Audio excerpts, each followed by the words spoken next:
Right now I got joining me, newly retired at 25 years old.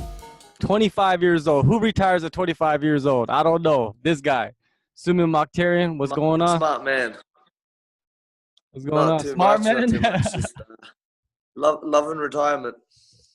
All right, so what you been doing since you retired? You know what? I just been letting my body like kind of heal a little bit. I had some injuries right before, like my last couple fights and everything. Obviously, going so hard for like a couple camps. You know, I really put in for those camps. Just kind of eating whatever I wanted, and yeah, just letting my body recover. I've been training lightly, but I'm not pushing my body too much. But yeah, just focusing on my management and focusing on my gym. You know, so been coaching a little bit. And yeah, I'm in a good place. You know, everyone's like, "You're itching to get back in there," and I'm like, "Yeah, a little bit, but you know, I'm in a good spot right now."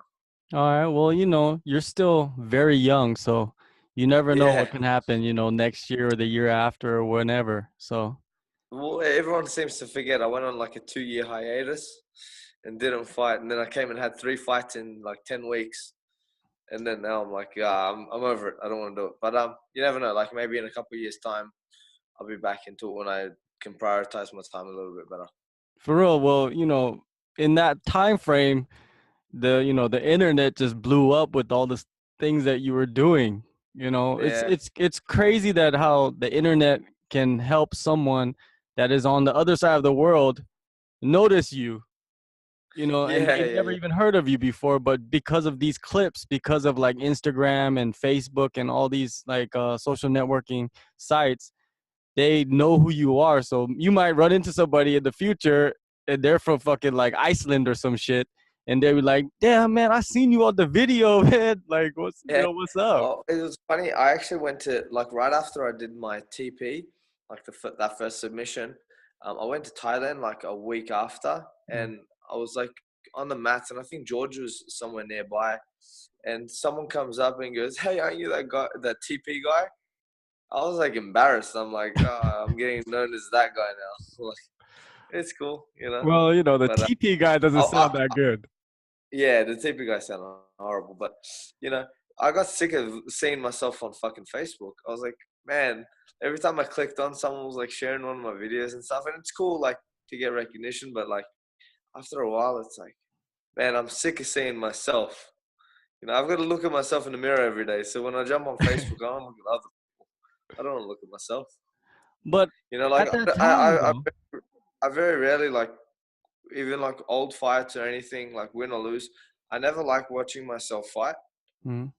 It's weird. Like I'll watch it once and like I'll see little clips and stuff, and then I never really go back and like watch myself over and over. I watch other people more than I watch myself. So when I seen my video getting shared around, I was like, "Fuck, I'm sick of it." You know?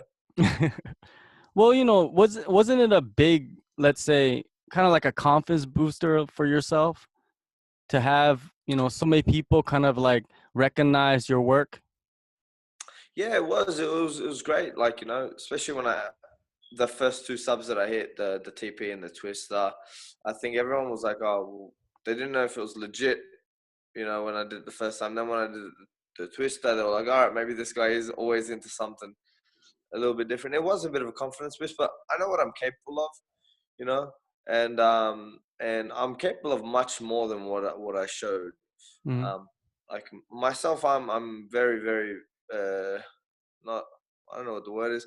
I'm very realistic with myself, you know, and I know myself that I didn't fight like what would be top level competition. I didn't fight anyone that's a world class name. I didn't fight anyone.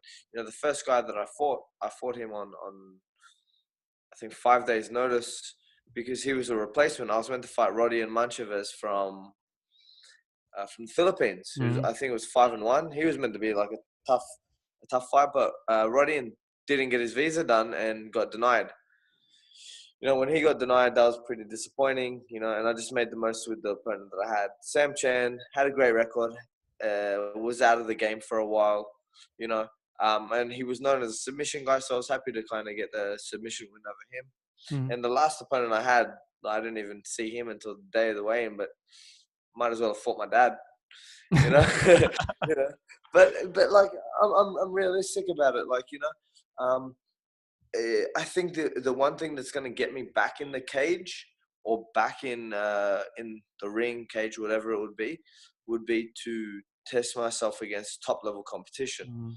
And I think that's the only thing that I find myself like I've got like that burning desire for. You know, wins and losses never like mattered to me. Everyone is like, oh, well, you got to finish 8-0, and I'm like, it doesn't really matter. You know, I never cared, even if I was 0-0.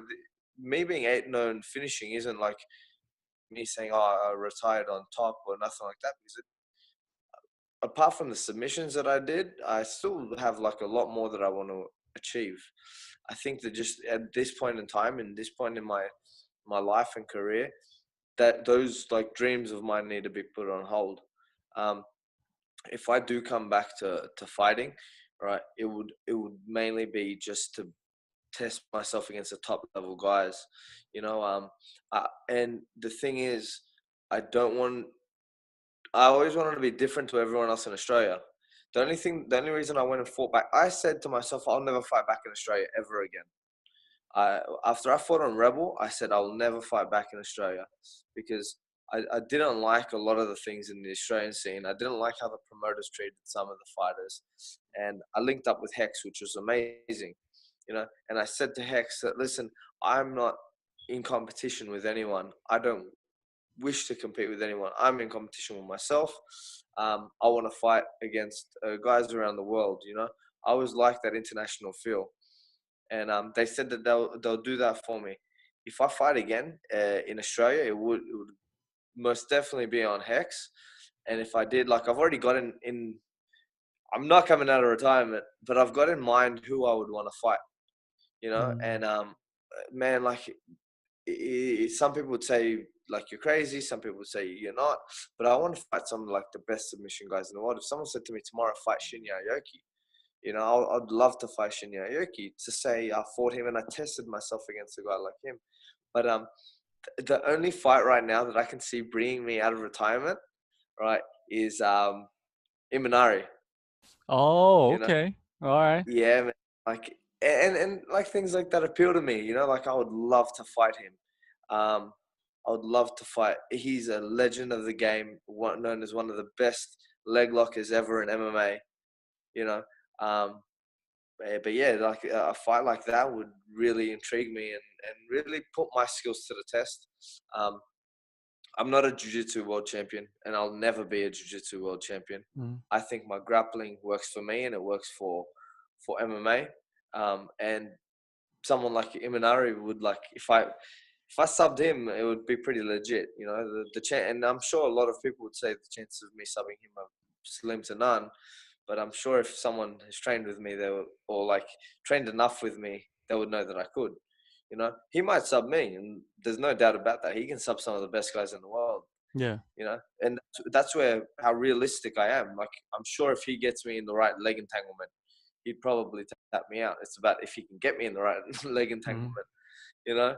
And if not, I'm sure that I can still submit him as well. But like fights like that want to bring me back, you know.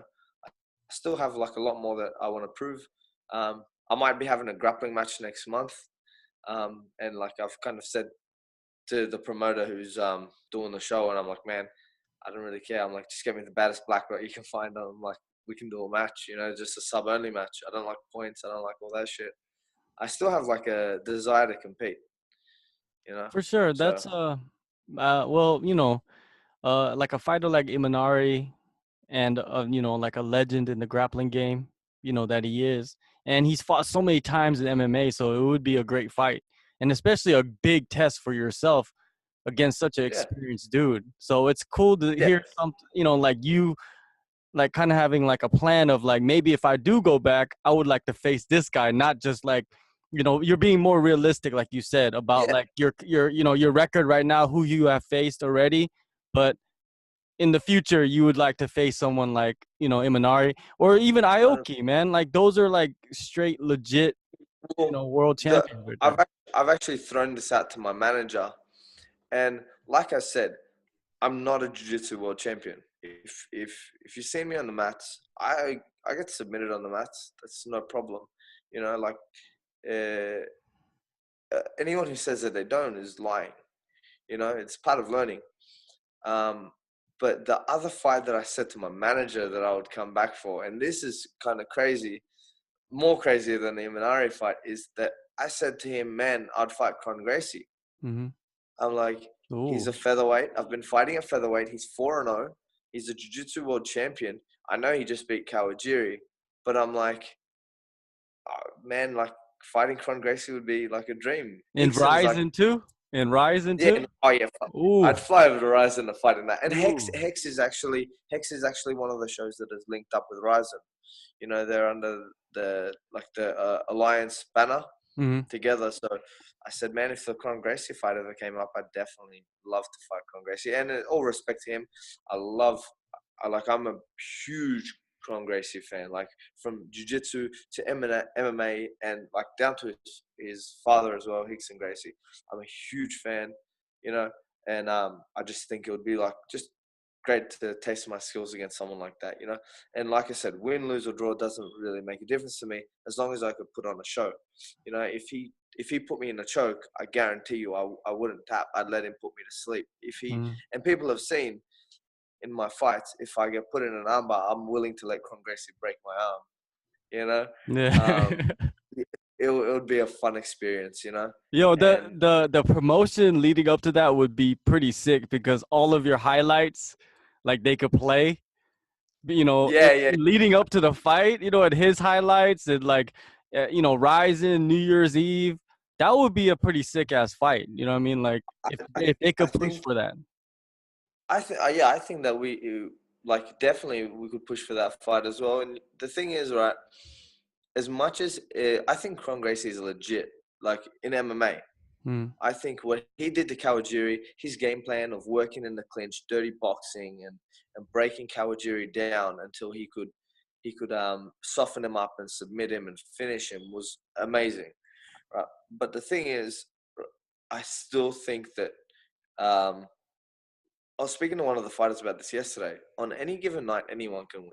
I mean anyone. I mean I think like fighters at a low level in the UFC, if they have a good night and John Jones has a bad night, John Jones could lose, and that's what I think is so amazing about MMA.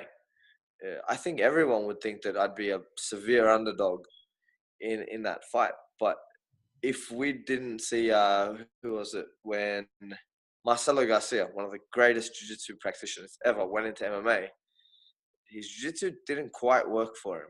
Yeah. You know, it didn't quite work for him, and I think he's way like he's a different level of grappler. He's like legendary status grappler, but it didn't work for him in MMA. I think that if I went into an MMA fight, even with a jiu-jitsu world champion, I would still be able to implement my game just as much as they would be able to implement their game. Well, you see a lot of times where like fighters, they are matched up and before they enter the cage or while they're fighting, they're like, oh, this guy, he's a BJJ black belt. And then the other dude comes in, doesn't have a belt, Yeah, taps the BJJ black belt all the time. It happens over and over again. So to me, I'm a big BJJ guy. Like I love grappling. Like I grapple myself, you know what I mean? Like, I got my, little blue belt and everything. But the thing is, I know what MMA is, and MMA yeah, is a whole nother game. And sometimes it's too much emphasis on that BJJ black belt because there's that's dudes right, out there that don't have a black belt that will choke you to death. Like it's man. no joke. Like I've I'm a purple belt in BJJ, right? I'm a gold belt in Jiu-Jitsu. Right? Right. And everyone asks me what Jiu-Jitsu is. Jiu-Jitsu isn't right. It isn't wrong. It's whatever works for you, and that's what I believe. I believe real Jiu-Jitsu is. I don't believe that Jiu-Jitsu is a syllabus. I believe that Jiu-Jitsu is what you make of it and what works for you. We all have our game. I'm sure you have your subs that you're good at. I Mm. have my subs that I'm good at, and I've got a lot of things that a Jiu-Jitsu person will turn around to me and say that is completely wrong, but it works for me. You know, if it works for me, you know, that's my game. That's what I use, and that's where a lot of fighters and people go wrong. If a white belt has one good trick, they can submit anyone in the world, and that includes black belts or whatever it is. And I've seen it time and time and time again. And I think a game plan is the most important thing in MMA. I think if you go into a fight without a game plan, especially as a professional fighter, you're going in blind and anything could happen. It's a coin flip. We recently had, I think, Urban Fight Night 10. We had one of my guys who had been training for about a year, I would say. He's a white belt in jiu-jitsu. You know, never had a background in anything, like any combat martial arts. It was his second fight. He took on a BJJ black belt, right? And we had a game plan going into the fight, and obviously the game plan was to avoid hitting the floor, right? But the thing is, right, this BJJ black belt has done BJJ, and he hasn't been at a BJJ gym. He's been at an MMA gym, and he got his BJJ black belt. And I'm not going to say who he's under, because they're quite well known and they're very well respected in the Australian MMA industry. This is a black belt under probably one of our highest graded black belts in Australia, right? We went in there complete underdogs, and our boy won against several. So the white belt beat the BJJ black belt, but all it came down to was the game plan.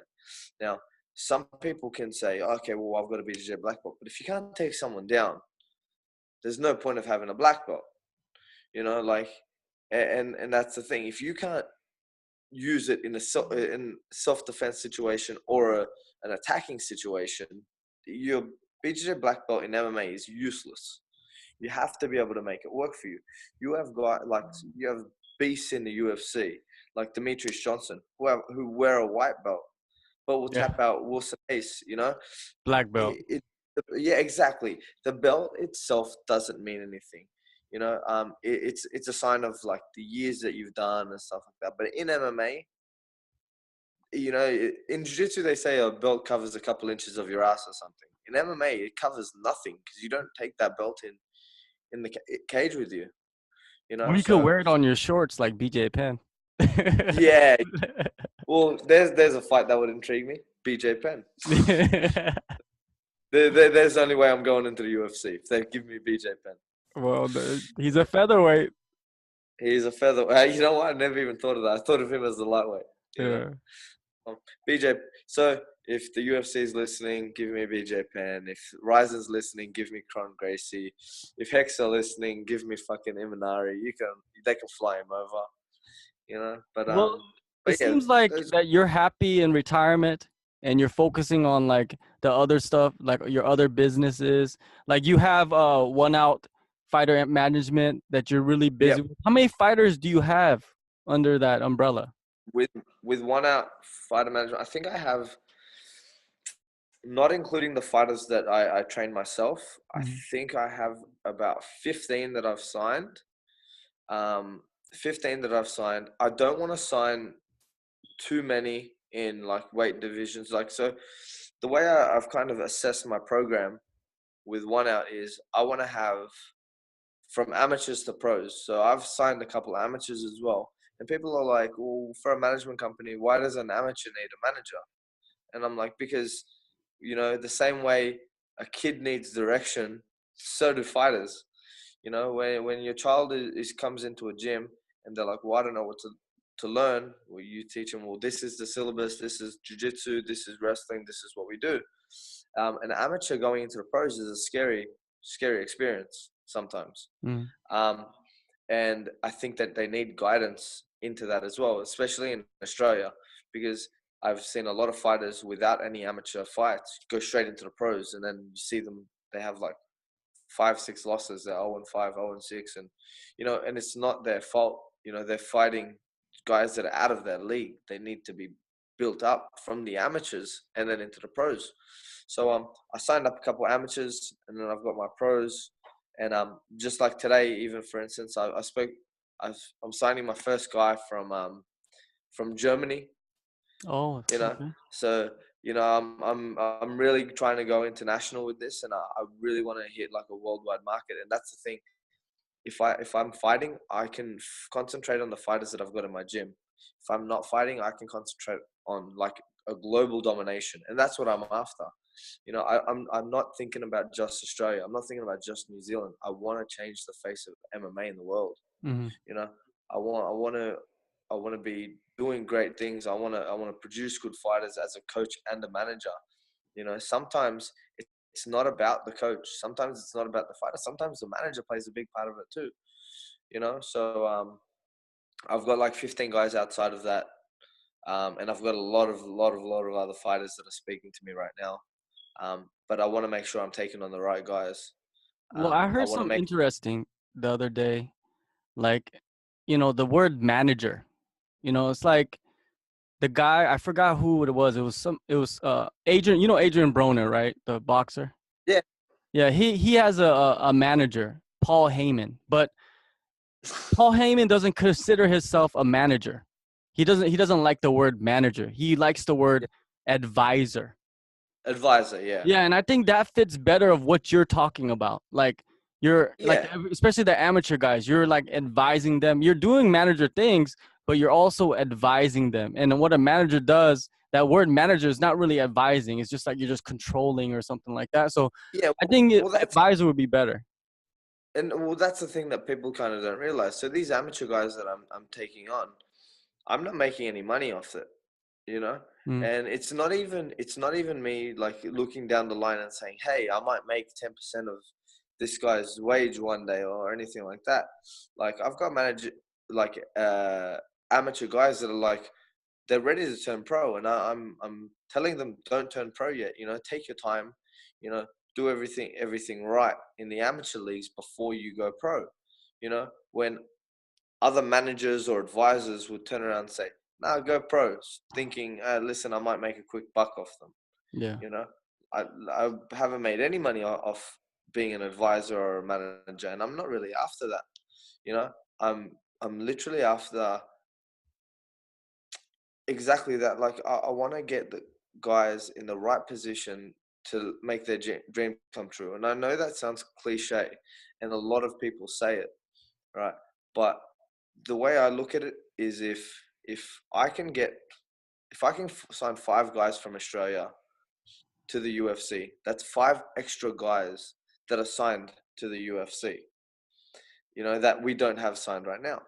So what does that do? That builds up Australian MMA. Mm, When Australian MMA builds up, what happens? Gyms start to get more and more full. It starts to become a mainstream sport where parents can enter their kids in, you know, which is great for my gym. You know, if we've got more mainstream guys in the UFC from Australia there and kids see these guys, well, what happens? These kids want to join gyms. They want to enter gyms. You know, they enter these gyms. What happens? They eventually want to fight. I'm a promoter too. Great. I can promote these guys to go and fight. Cool. I can promote these guys to go around Australia and fight. I can then manage these guys again that come through my gym. It's like a circle of life, yeah, you it's know, like an and it's like ecosystem. You're creating an yeah, exactly, ecosystem for the fighters to grow. exactly. And then people and some people will sit around and say, well, you're creating this ecosystem to boost your own ego. Like haters will say what they want, Mm, you know.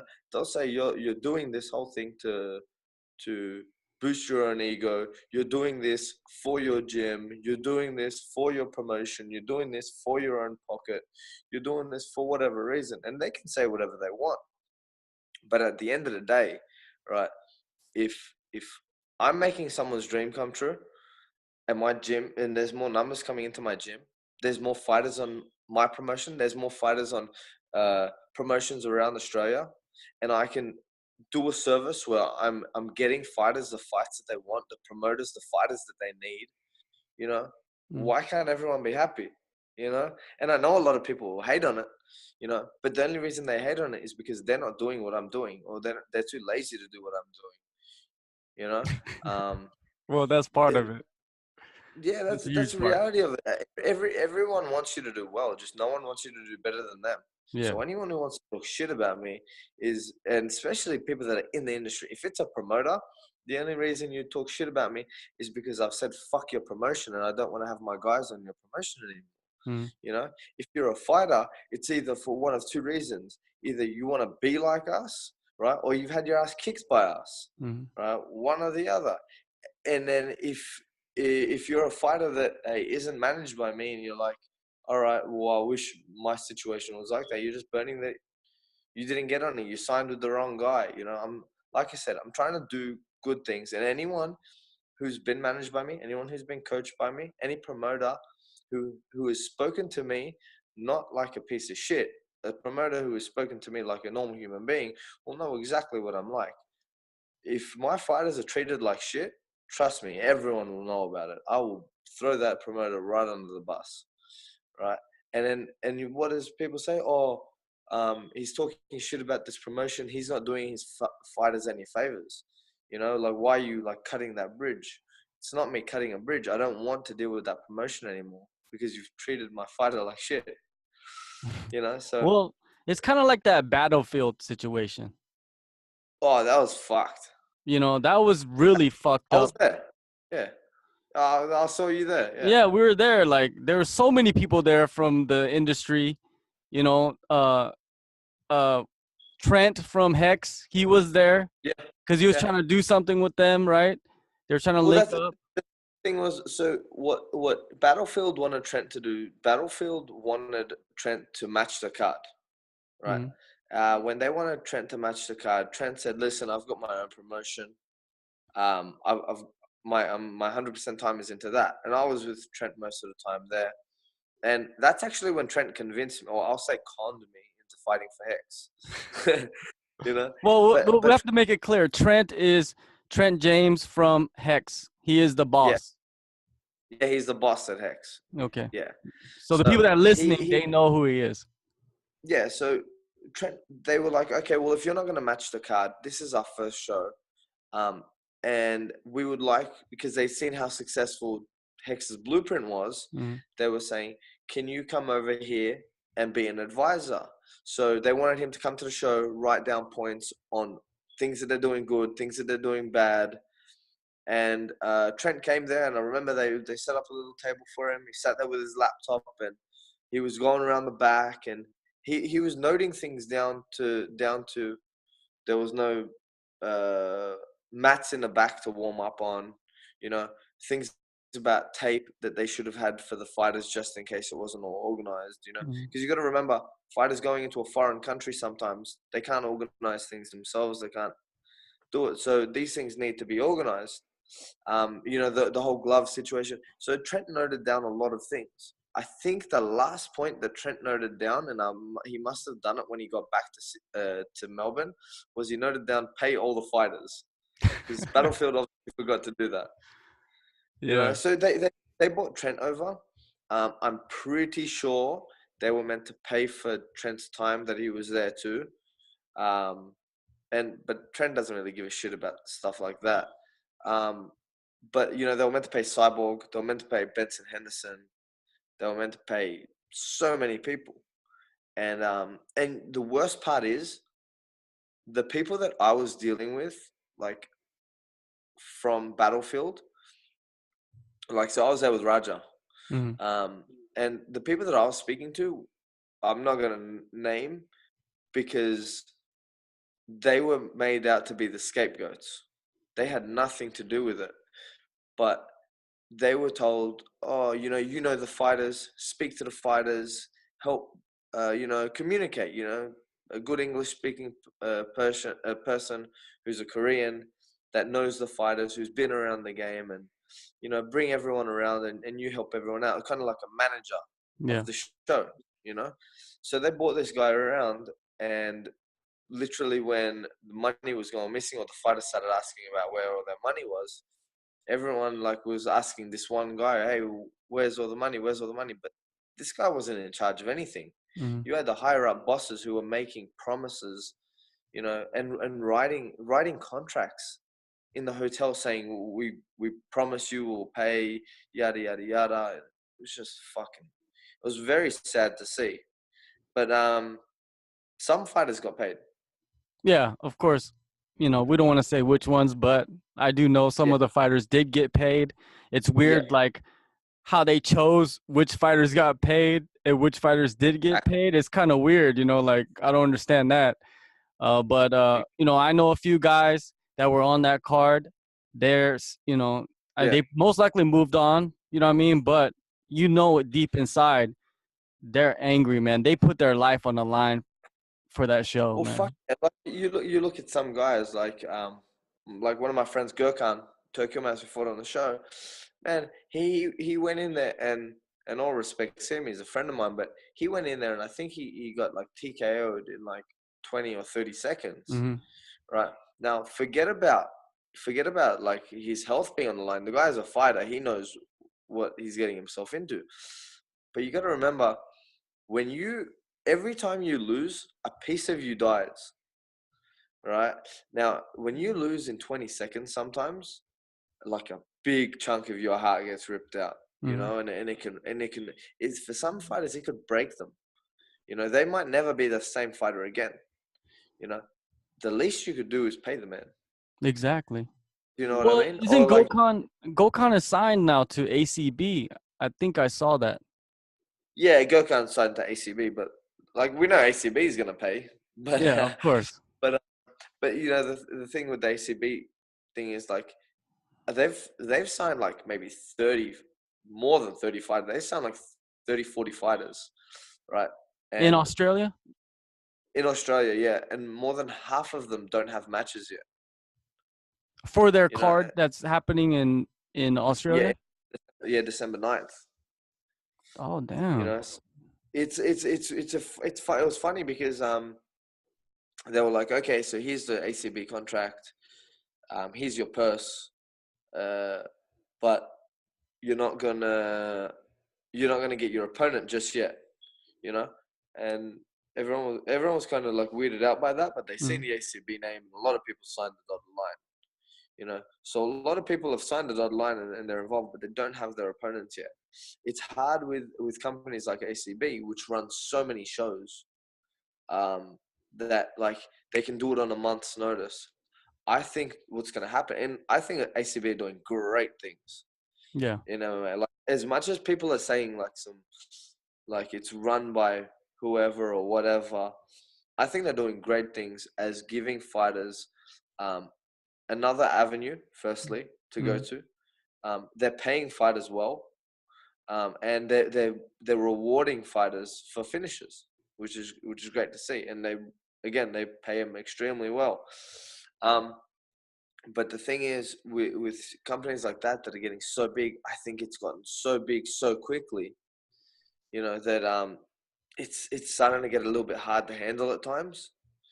Uh, you've got guys that are handling the European side of things. You've got guys handling the side of things in like Russia and Grozny and all that, and then you got new guys that are coming in and handling the Australian side of things. That sometimes it might get a bit too much for them. So I'm excited to see how the first fight show turns out. I'm gonna be there. I'm gonna suit up and sit in the crowd and watch how the fights go. And uh, I might have a fighter or two on there, but even if I don't, I'd probably still fly over to Gold Coast as someone. I don't think many other people do this, but I would go over there just to see what's going on. For sure, like ACB's first show in Australia, you got to be there, man. If you're in the industry and you have a management company, you have a gym, you have fighters, you got to go see and check that shit out and see what's Yeah, going down, I'm right? a, I'm a I'm a bit not skeptical, but like I just want to see how it all turns out because I know how they run it. I know how they run it over in Europe, and it works great. I've heard great things about it. You just sometimes want to see if it's going to be the exact same thing when they come to another country like Australia. For sure. Sometimes you sometimes they might not lack, but the people that they put in charge sometimes might just have so much on their plate that they forget a few certain things. Yeah. So like, you know what? I hope that they get a great card together. I hope that they fill out the place, because if they fill out the place and they do great numbers and they do great things, it just means for more shows, and that's what we need, you know. And this is coming from, like I said, a promoter as well. You know, a promoter would usually say, "No, fuck it, we don't want that to happen." But because I'm in every industry, nothing can affect me. You know, like if more promotions come, that means my fighters get more fights. You know, if promotions don't come, then my promotion does better. Where one place will lack, another place of mine will always explode with other avenues and other people coming into Australia. All right, well, Australia is blowing up in the MMA scene, and there's so many fighters. Now, some of your fighters, like Raja Shippen, like Yeah. where is he right now? What is he doing? I know he's been with you guys for a while. What is he up? Yeah, Raja just came back to Australia. He was over in the States. Uh, he was meant to have a fight for a title on the 19th of August against, I think his name was Josh Huber, on SCL, Hmm. Sparta Combator League or something. Yeah. And but that fight got canned, and then I know he was pretty bummed about that fight being canned after. And then he recently came back to Australia because his girlfriend is in Australia, and he came to sparring on Saturday. Got a few rounds, like the boys got a few rounds in with him on Saturday, and he went to Adelaide today to help like one of his friends who's getting ready for a fight, do a bit of training camp, because Raja goes over and coaches a bit and stuff. So he should be back next week, and he said next week when he gets back in, he'll be in the gym full Well, time. So does he have any like prospects of, where he would fight next? Is he looking around Australia or yeah, it's funny that you why not even like like even ACB or, like any promotion around this area would be fine, wouldn't it? Yeah, well, that's the thing. Like, so I messaged him yesterday because Raja's been staying pretty fit, and I'm like, "Oh, where are you fighting next?" And then he said to me that he had a few things lined up, and then that was kind of when the conversation kind of ended between us. And then, but I think he's gonna have something lined up pretty soon. Um, I think he could possibly fight an ACB. Mm. Raja kind of manages himself. Oh, well, Raja doesn't manage himself. Raja has a manager from the States. We coach him, obviously, at Australian Top Team. Um, but he has a manager over in the States. So anything, he usually finds his fights, sends it over to his manager. Manager checks it out, gives him the okay or go ahead. Or we won't say manager, we'll say advisor. You know? Um, Well, like when I was thinking of Raja and, he came off that spectacular performance in Korea, and I was thinking like, yeah. hey man, that spectacular performance, I would have liked to seen him like in that bantamweight tournament in Ryzen. It would have been perfect. Yeah. Yeah. Like especially with that, win that he had. Raja is an extremely good fighter. He, in my opinion, is one of the most talented guys that I've ever trained with. Like, and like I've trained with a lot of good guys, and you know what? I could say Raja's a good fighter, a great fighter, but I think he's extremely talented. I think that his skill set is something that like MMA needs, right? Like I can't say like enough good things. He's shown me a lot of great things in MMA, and he's taught a lot of the guys at Australian Top Team some fucking cool techniques. Yeah, he's And been around legends throughout his career. Like learned yeah, from and like legends. he's a black belt in Vale Tudo under Marco Huas. Yeah. You know, he's trained with Mark Munoz. You know, like he's trained with some great fighters. You know, some fighters that are well known, some fighters that aren't so well known, but they're just killers that like we know in the underground scene. And man, like Raja's been around. Raja's not a kid, you know, and that's the thing. And that's one of the things that I want to make sure, like someone like Raja, you'd hope does something now. I think Raja's 30 years old or 31 years old. And I'm not saying he's old, but if there's a time, it's now. Definitely, You know, definitely. Raja had a lot of stupid losses in his career that he shouldn't have had. I think at one point in his career, he was like 4-8 or 4-9, which is not a good record. And if someone looked at Raja's record, you would say to yourself, man, like, oh, look how many losses he's got. Like, oh, I'll beat this guy. But it's not even the people that he lost to. Raja never lost to anyone. The people that Raja lost to, Raja beat himself. Yeah. If you watch the fight between him and Carl Uno, he was beating the fuck out of Carl Uno. And, he had like a bit of a lapse in his brain and just switched off for 1 second and got his back taken and caught. Mm. He's had other fights where he's been on the bad end of some decisions, where he should have won. And since he's come to Australian top team, he's done good things because I think he's gotten the mental side of things right. Raja goes in. He's a very emotional guy. He's gone into fights and thought of everything on the outside of the cage. When Raja's focused and he's on the inside of the cage, like you've seen at Battlefield, amazing things happen.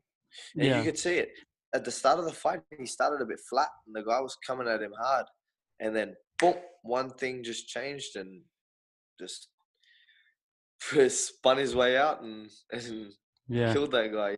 He was doing that spinning shit. Yeah, he was, but he does that shit all the time in the gym. Yeah, he Like told me. I remember I interviewed him afterwards. yeah, it's not things that like he does like, oh, okay, cool.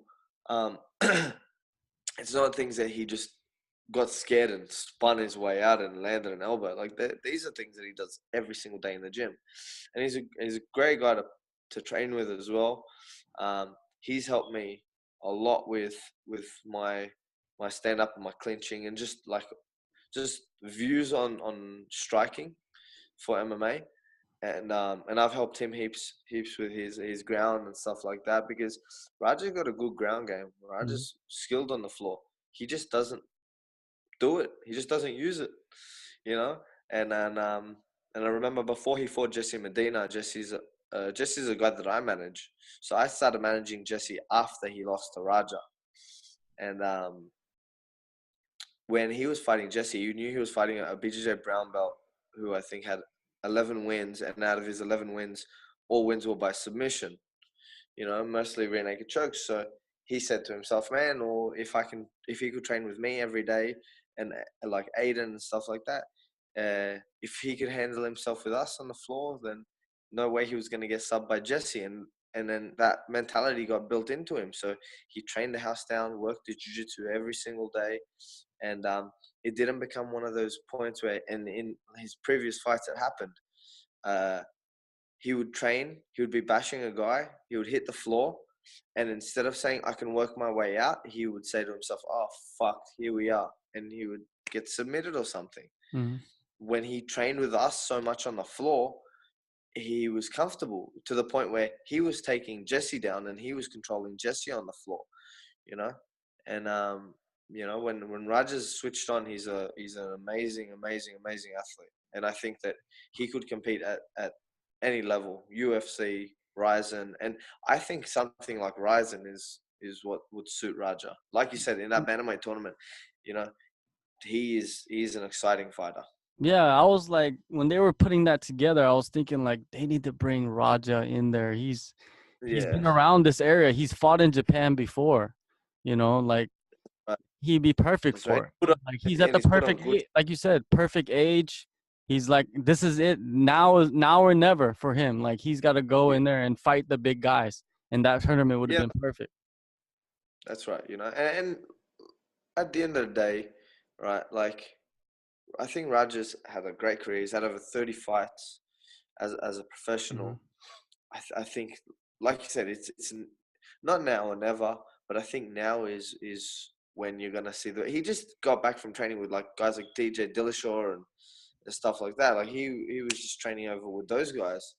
I think now is when you're gonna see the best of Raja as well. I think that fight was nothing. I think it's way more exciting than those spinning elbows. That Yeah, guy, he broke his jaw, right? He just had yeah, his final surgery done to fix his yeah. jaw. Well, I said to everyone after that fight, I said that kid will never fight again, Well, he's gonna and I fight. don't think. Uh, what? Yeah, he's got to fight. I think it's lined up for beginning, like at the end of this year, I think. Wow. Yeah, Honestly, yeah. those are the type. Well, here's one thing. I'm gonna fucking go out on a limb and say it. I wish nothing but the best for that kid, but I really think after getting knocked out like that, and getting your jaw snapped like that, sometimes you're never the same. Oh, definitely, you're never the same. Especially the style that he fights. Like Yeah, he goes exactly. in there and he He's bangs. so hard. That Yeah. kid is tough. But it's like people are talking about it, like Gavin Tucker and that fight that happened that they said Last weekend. should have stopped. Yeah. Yeah. You heard the commentator saying it. These are the type of fights that fighters have nightmares about, Yeah. and that is one of those things that it's like, fuck. If I ever got captured like that, I'm telling you now, I would have nightmares about it. Like it's like shit. But my worst fear is like getting submitted in front of everyone. A little You know? different. Well, Yeah. I know that this guy Robert Lisita, right? He used to be with you, or is he still with you Yep. guys? Uh, Is it off and on? no, it is a bit off and on. I'll go into the story a little bit just so people can The understand. reason why I'm asking So you before you start yeah, is because he was he was signed to fight Shannon Weirchow Wenshin, yeah, in Macau, and he never yeah, showed up to the fight. yeah. So I was wondering, you So could that's shine what any light on that. I'm gonna probably have to ask you a couple questions on that myself. Okay. So what happened was so wait, he never showed up to was he meant to show up to the fight?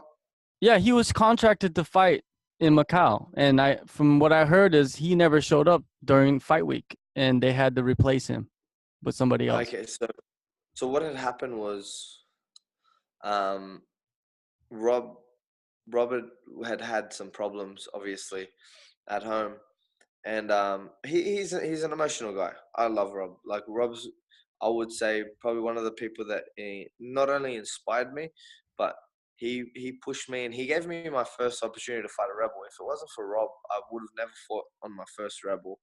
I would have never had an international fight. I would have never fought on that rebel 2 and 3, and I probably wouldn't be where I am now. It was all like a spiraling effect that started from Rob Mm-hmm. because he was fighting on that first rebel.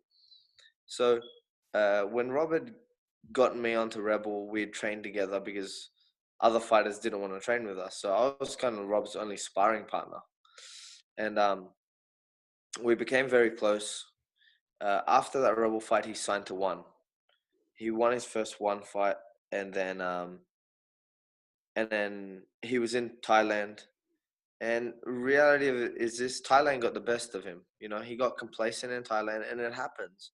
You go to Thailand and yeah, it's a great place to train. But if your mind's not 100% focused on training, right? Sometimes you go off the rails, you know. Darkness. You And could get into the yeah, darkness over there. exactly. And every you speak to George or Yeah. anyone that he I've been will there a few 100%. times. I know what you're talking about. And I know it myself, man. I've gone to Thailand and I've been like I'm focused on training and all of this. And then next thing I know, I haven't trained in a week and I'm in Patong and I'm partying and like Yeah, and I'm thinking, where is my life going? exactly. It's happened to all of us. Yeah. But so Rob went in and then he went on that losing, like he had a couple losses. Mm-hmm. When he had that couple losses, he's seen who his true friends were.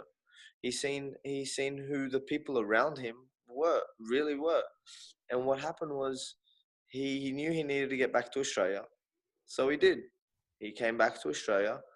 He had a short camp with us, like a couple weeks he was with us. And one of the worst things that I'd ever seen in my life happened when Rob got knocked out by Timothy. Mm-hmm. I don't think I've ever watched someone and like been brought to tears so bad. Like I get like emotional talking about it now because I really look up to him. Mm-hmm. And I remember seeing Rob get knocked out by Timothy, and I used to see Rob as like one of the toughest guys in the world. as much as everything was going wrong, he would come into the gym, he would get his work done, and he was tough. And I'd seen him go down like that, and I think that a loss like that really, really, really just put him in a worse place. And it was hard enough getting us to get him back in the gym for the Evting fight. Mm. But the thing is, we got him into the so after the Timofey fight, we didn't see Rob for a long time at the gym. As you can, like I said, every time you lose, a piece of your soul breaks, and you're sometimes never the same fighter. And I think Rob was one of those guys that he didn't know if he was going to be the same after that, because he was always built on being so tough and being such a tough striker. He came back into the gym and I think honestly, he trained maybe 3 weeks for the Evting fight. And in saying 3 weeks, he probably trained like 3 or 4 days a week. He Damn. probably did like just over 10 sessions for the Evting fight, you know. But he trained that much, and you start to wonder. And look, he did a great job against Evting, I think. Right. Mm. I think that if it was scored in a UFC like criteria, I think Rob won that fight. Mm. In a one criteria, I don't think Rob won. But Rob lost that fight, and after that, he seen himself in a spot of, where do I go from here? You know, I've got like 4 losses in a row. I got knocked out like that. I came back, and I think it was one of Rob's better performances actually against Ting. Even though he gassed, I think considering how much he trained, he did well. And I think for a long time, Rob just thought he was done. Rob just thought that was the end. Mm. And then the fight with, it was one of the Lakai guys. He got offered, and it was booked to fight. I can't remember who it was, but he got offered to fight, and Rob had, I think, accepted the fight. Mm. And it was like, it was 3 weeks away from the fight. Rob messages me, and he's like, hey, I've got this fight going on. And I'm like, man, come to the gym and let me talk to you. He hasn't trained at all. And we're like 2.5 weeks, 3 weeks out from the fight. And I'm like, man, what are you doing? Like, why are you taking this fight? You've had 4 losses in a row. Like, you can't keep doing this to yourself. Like, we can't keep doing this to you. And I'm sure like some people will be upset when they hear this, and I'm sure Rob will be upset about this too. But I was the one who said to Rob, don't take the fight. I said to him, do not take this fight. And then he's like, man, I really need to. I need to put food on the table for my kids and all this stuff. And it's sometimes hard to tell a fighter not to do that. Yeah. You know, but I genuinely worried about his health, and I said to him, man, you shouldn't do this. Like, don't take the fight. Don't let a promotion push you into this fight. So me and my brother again sat him down, said, Rob, please, you're not ready for this fight.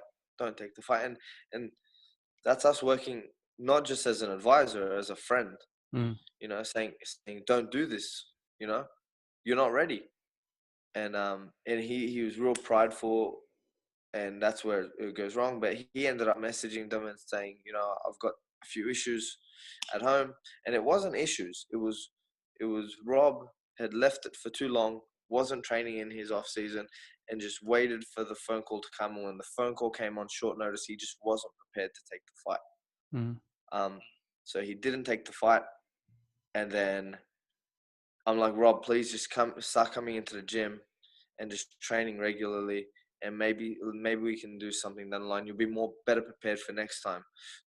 Don't think about whatever the paycheck you're getting, you know, at that time. Think about doubling your paycheck for a win. You know, don't think short term, think long term.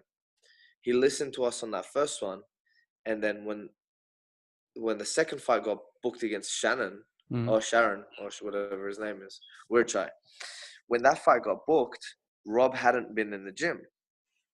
So then my brother had messaged him and said, hey, Rob, like, did you book a fight in 6 weeks with Shannon? And no response. I messaged him, no response. A few other fighters had messaged him, and no response. So then we're like, all right, why is this fight getting booked? Like, he hasn't come into the gym. Like, surely we would have seen Rob by now, and we heard nothing from him. And then I think it was maybe 3 or 4 weeks out. We got a message from a one executive, or my brother got a message from a one executive saying, have you heard from Rob Lisita? And my brother had said to him, listen, no, we haven't heard from Rob. And he goes, listen, Rob's been up. This is maybe 4 weeks out from the fight. No, we haven't heard from Rob. Can you get in contact with him? And we're like, listen, every time we've tried to get in contact with Rob, Rob's not responding. We hadn't heard from him in months. And then we even said to the one guys, listen, if because they knew us as Rob's people, you know, they contacted my brother because they knew we were friends, and we didn't want the promotion obviously getting upset at Rob because we don't know what's going on with him at this time. My brother had said to them, listen, if you guys need a replacement, like, let us know, we'll replace Rob, but I don't think he's going to be there for this fight. We kind of told one that, you know, we're no one to speak on Rob's behalf, but we had said, I don't think that Rob's going to be there for this fight. We've seen him keep promoting the fight. And then my brother and me kept saying, man, we've got to see Rob one of these days. He's got to message one of us one of these days. No message, got nothing from him. Got to the week of the fight, and then we seen that the fight got replaced. And we were like, man, we knew this all along. Like, this was always going to happen. We warned one that this was going to happen. No one listened to us because we're just advisors, you know. So, and then he ended up fighting some other guy, and you know. Yeah. A lot of people were excited for that fight too, because they know Rob comes to fight. You know, Rob comes to fight. Listen, Rob. You know what? You know the worst part about that fight is, and I really, really believe it. I think if Rob didn't train a single day, I think even if he didn't train a single day, he still would have won that fight. Quite possibly. I think one blow Shannon up. I think he's a good fighter. I think but I think, like, if you know Rob, you know what he's capable of. Rob is a great fighter on his night, and I think Rob still would have fucking beat him. Rob had a bad experience against Timothy. That wasn't Rob. Like, you can't judge someone on that fight. But you've seen spurts of what he could do in the Ev Ting fight. Ev couldn't stop his wrestle. You know, he could get back up, but you know, he couldn't stop his wrestle. And the damage on Rob's face didn't kind of tell the story of that fight. Man, the wind blows past Rob's face and Rob gets cut. You know, like, his scar tissue on his face is unbelievable. He gets cut in our gym whenever he's there. He gets cut every single time. But no doubt. It's sad. It's sad to see this all, but. Well, before I let you go, I want to talk about two more fighters. You know who, of course, who I'm talking about is Nadia Kassem and your brother, Ashkan Mokhtarian, right? They're both fighting in Sydney, which is your home base. So you guys got to protect your home ground. And let's talk about Nadia first. You know, she was booked to fight. We talked about this before. Now she has her second fight booked. But this time, you know, it's against another Australian, which to me, you know, like, if you're going to have a card in the country, having two Australians fight each other, I don't understand that. Like, you could bring other people into the country to fight them. Why have two people from the same country fight? You know, they could do that in the other promotions. And this is my theory on why they booked that fight. Because a lot of people would say it doesn't make sense. Now, the way I look at it, Alex Chambers is 5-3, I think. She's fought like some great girls. She's beaten, you know, Jodie Escobel. You know, she's beaten what was the Hawaiian girl's name that she beat? Kaylin Curran. You know, she's had some cool wins. You know, she's fought some good guys as well, like girls. She fought like Paige Van Zandt, Mizuki, in a way.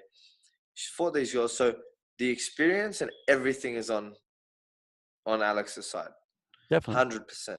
She went through the Ultimate Fighter system like 4 years ago. Yeah. You know, she's been around the game for a long time. She's higher degree in jiu-jitsu than Nadia. She's had a lot more striking than Nadia. Nadia's been a pro for like a year and a half. She's been fighting for like 2.5 years. The way I look at it is this: after the most recent losses that Alex Chambers had, and Nadia pulling out from New Zealand because of an injury, I think that whoever loses this fight is out of the UFC. Quite possibly. Yeah, the only reason I can see someone putting two Australians against each other is to get rid of one of them. Yeah. And I'm, like I said, I'm realistic. Yeah. And I told Nadia this myself. I'm like, you lose this fight, you're out of the UFC.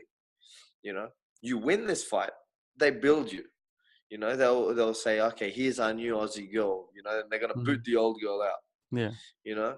Alex wins, and everyone will be like, oh, okay, well, Alex was meant to win. We can build up a girl who's fought these big names before, and then they're just gonna chuck Alex right back in against the Lions. Yeah. So I said to Nadia, this is a do or die fight, and that's what it is. The only reason I can see them doing two Australians together is for that reason. It's two Australians in the featherweight in the strawweight division. There's only room for one. They only need one Australian girl in that strawweight division. So it's either going to be the old bull or the new young gun. Yeah, Alex, she is up there in age. Yeah, she's like 38. Yeah, she's 38 years old. But she hasn't fought in a few years, which is quite surprising.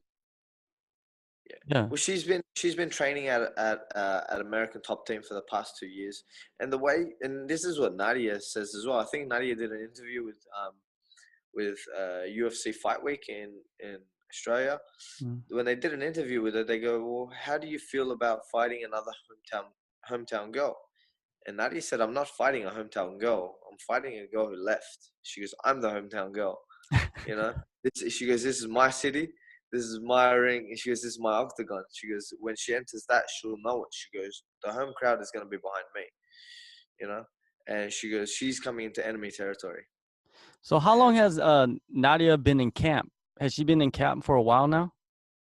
Nah, not really. She hasn't even, I wouldn't even say she's in camp. She's been training. But obviously we're still we're 9 weeks out right now. Yeah. So it would have been a bit. We found out about the fight maybe I think 3 or 4 weeks ago. It would have been stupid for us to start a camp then. She's just been starting to up her strength and conditioning. Obviously, getting her cardio up so she's fit before the camp even starts, and just working over game plan and technique. So when we do go into the camp, which will probably be next week, as of Monday, she can start her routine. So we'll go into camp then. Then she's going to go to Thailand for 2 weeks as well, Tiger.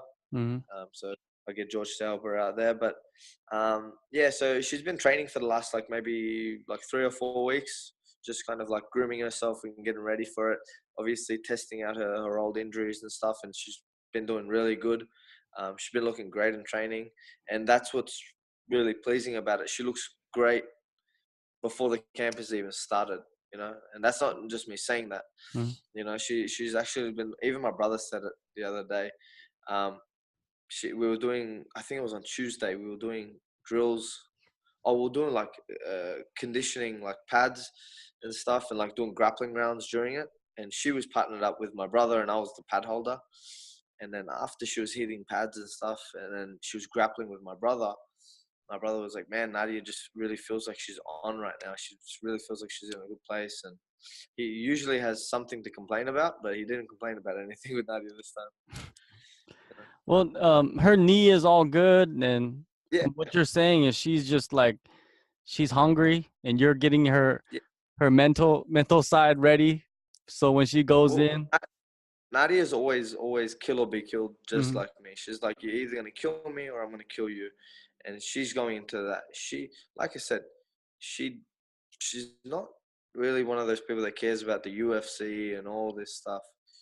She's happy, she's blessed to be there, but she's like, man, I'm gonna go in there and I'm gonna just put on a show. And she's like, I want to make it a war. I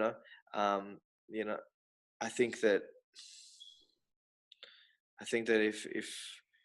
if she not does what I think she can do. I think if she just goes in there and just fights like how she's always, the mentality that she's always gone in with, if those lights don't really affect her too much, I think that like she's gonna blow Alex away in that first round. I think she's gonna submit Alex within the first round. Well, You know? this is like she had a fight lined up in New Zealand, which she got injured, but this Yep. fight is 10 times bigger than that Yeah. fight. The name 100%. is so much bigger.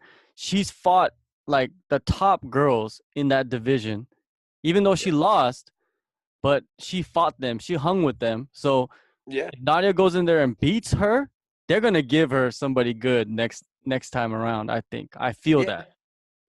And you know what? Nadia wants that. Like I said to Nadia, I'm like, well, what do you want to kind of do? Like, if you win this fight, what are you gonna do? And she's just like, I don't give a fuck. She's like, I want to fight whoever they give me, Mm. and that's always her mentality. You know, if they give her JJ, they gave her JJ. You know, if they give her, uh, she was. I was like, oh, who would you want to fight? And she's like, oh, I'd like to break Paige Van Zandt's face. And I'm like, all right, you know, you should. I'm like, you should call her out. And she's like, yeah. She goes, I'll go up to 125, bash her, and then go back up down to 115. You know, That would so be a good fight to see because the promotion would they're both good looking girls, and yeah. they could promote that aspect of it, you know what I mean? And Well, that's great. she's one of those girls like Nadia hates the image that Paige portrays, and she thinks Nadia is like a fighter. Like Nadia is a girly girl. She's a fighter. Nadia thinks that on the other hand, um, Paige kind of has gotten through a lot, and she's getting not pushed, but she's getting helped so much around her because based on her looks. Nadia's one Mhm. of those people, and she's like, if you try and base my performance on looks, or if the UFC tried to keep her in the UFC based on her looks, she would tell them to get fucked. She'd be like, I'm out. I don't want to do this. You know, she's not like that. So she kind of hates that side of things. Like she did her first interview on Fox, and she's so shy about stuff like that. Mm. But then they asked her, listen, do you want to do more media stuff? And the exact response she said was, I will do as much media stuff as you want me to, as long as you don't portray me like Paige Van Zandt. I'm not a poster girl, and I'm not like someone that like everyone should look up to. You know, little girls shouldn't want to be me. She's like, little girls should be scared to be me. Should Yeah. be scared to come across me. And Yeah. it's cool. She's got her own style and how she does things, and look, no matter what happens on in November, she's done great things considering she's so early in her career to be in the UFC. She's I think the second youngest female right now in the UFC. Mhm. She's the first Muslim female in the UFC. Yeah, Um, that's big. you know, I think she might be the only Lebanese female in the UFC as well. Like she's done a lot of good things even before she stepped into the cage, you Definitely. know. And I think that as long as I can get some free Reebok gear out of it, it's all good. Well, you're gonna get a lot of that, especially Yeah, now moving on to your brother. He's got a fight which is, against another guy. And this guy, I looked him up, Ryan Benoit. but not I think that's how you pronounce his name. He yeah. he knocked out Sergio Pettis. So Yeah, he ain't no walkover fight right here. This guy knows what he's doing, and it's a big test for yeah, your brother. yeah, it is. You know, he like I said, and I've said it before, he didn't uh, perform how he should have on the first UFC card that he had jumped on. Um, and I wouldn't say that they're chucking him in the deep end with this fight. I think it's a great fight. I think Ryan is tested. He's coming off a split decision loss to Brandon what's Moreno. his Brandon Moreno, who's tough as well. He Yeah. just fought Sergio Pettis, went 5 rounds with him. So Benoit's a battle tested guy. He's had some losses, but I think it's exactly the same situation as Nadia. I think Mhm. it's loser leaves town. Based on the first performance, if my brother loses this fight, he could be out of the UFC. And I think that these two fights, and I think the way they've kind of put us in these fights, is in the you're either you win or you're out situation, will bring out the best in both of them. Bring out the best in my brother. He's not taking it lightly. He's making sure that everything's getting done from his striking to his wrestling. I think that he's working more on his mental side of things and just making sure he sticks to the game plan this time around. Because last time that was all it came down to. If my brother was training great in camp, if you had asked anyone how's my brother looking for the John Moraga fight, he was looking great. His weight was great. His striking was great. His wrestling was great. His jiu-jitsu was great. Everything was perfect. But the one thing that didn't work out was that night when he walked into the cage that night. The moment got the better of him. He got tunnel vision. He didn't stick to the game plan, and that's why he lost. And that's reality of it. Even he dropped out of the game plan within the first 30 seconds, which is something that he doesn't normally do. It's happened once in his career before that, and that was when he had his other loss. Other time, like he fought like a tough guy, Hong Gang Yao, and he went in there, and his game plan was always to get in and leg lock him. And he went in there and leg locked him. He knew he was going to get into that scramble, and he did it. He fought Shannon McClellan, who was one of the top flyweights in Australia at the time, and everyone was saying this guy is going to be the next guy to make it into the UFC. This guy is this guy is that.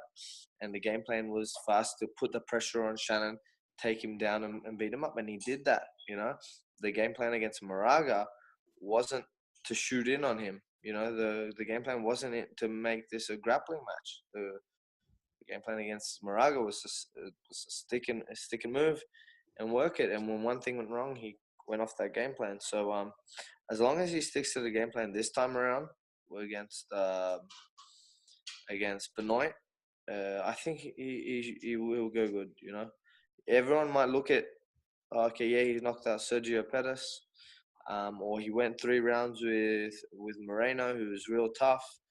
But everyone's tough in the UFC. Yeah. They could give anyone into the UFC. You've seen crazier things happen. You watch a fight like Scoggins versus that last guy that he fought. Who did Scoggins just fight? Yuka Yeah, something? Yuka. Yeah, the Japanese guy. Sasaki. Yeah. Scoggins was winning the whole fight. Yeah. Dominating. And then he gets caught in one bad position and gets submitted.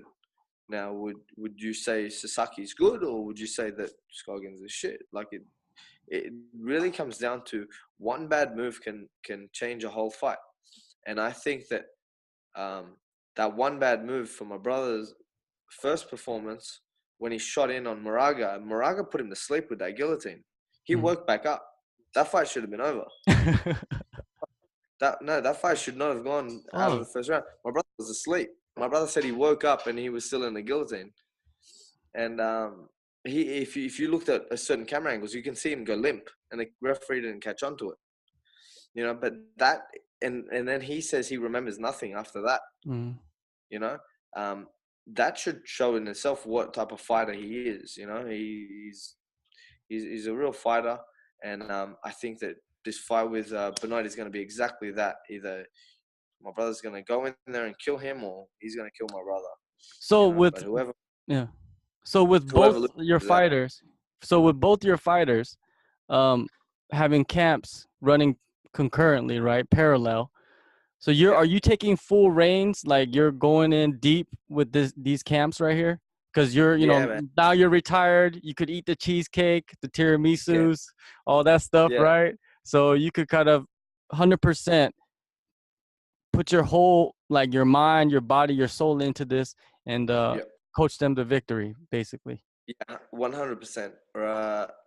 And that's what is going to kind of give me a little bit more time right now. And the good thing about our team, though, is we've got so many guys that help. It's not just me. We have an amazing jiu-jitsu coach at our gym, Khalil. We have great striking coaches. My brother has great people around him, and we've got like not just good trainers. We've got good training partners, that are always there for us, and that's why our team is so great, because we have so many guys that help us out. Without me focusing on myself for this camp, it makes it a little bit more easier for me to put time and effort into them, and watch them. I think the most important thing with coaching sometimes isn't so much the advice that you give, but the things that you see and what you take out of it. And it's been good. Like, so I haven't trained for like the last couple of weeks, and I've just been cruising. I'll do my jiu-jitsu classes and stuff as normal, but I've gotten to watch my brother sparring. I've gotten to watch my girlfriend sparring, or like grappling around and stuff like that, and I'm taking a little bit more out of it. And I'm kind of just seeing little things that I can make sure that we're fixing. And I think maybe for my brother's first UFC fight, I wasn't doing that. I had my own fight coming up as well. And me being, I would say, maybe naive, thinking my brother knows what he's doing. He's in the UFC for a reason. The thing now, he just kind of, even though I'm his little brother, he still needs someone to tell him where he's going right and wrong. And I think I'm doing that a little bit more this fight already. And like I said, before we've even gotten into camp, we're fixing up a lot of little holes that all fighters have. And yeah, they're both looking a lot better. They both know that they're in that situation where if they lose, they're out. So they're both putting everything into that, and I'm making sure that everything's going right. They're doing the morning sessions, they're doing the afternoon sessions, and their weight is good, and everything's going right. All right. Well, man, thank you for coming on. Because it's always talking to you always. I know that you're gonna break down everything, tell the truth, speak your mind, and that's why I love talking to you, conversating with you on this podcast. Yeah, you got 2 big fights coming up in, like you said, in 9 weeks. Eventually, I would like to have Nadia and your brother come on, and have them talk about the fight. But other than whenever you let me know. My brother's always down for it, and Nadia's always around my house as well. So we can do that. So even next week or something, you guys want to speak to Nadia will be over next week, and for sure. Let me know that she'll be on. Sure. And she's more brutally honest than me. So, and my brother's probably worse. My brother's not. I wouldn't even say more brutally honest. He's just brutally meaner. I try and say things in a way where no one gets upset, but I'm truthful about it. My brother says them in a way that he hopes that you get upset.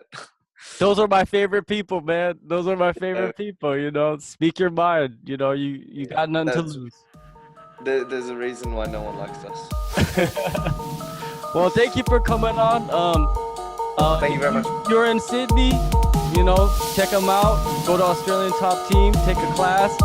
Sujitsu, that's what he calls it. He's a gold belt. Don't fuck around. Yeah, don't fuck around with the gold belt. Yeah, there's no black belt. It's a gold belt. All right, man. Thanks for coming on. Thank you very much, man. Peace. Later.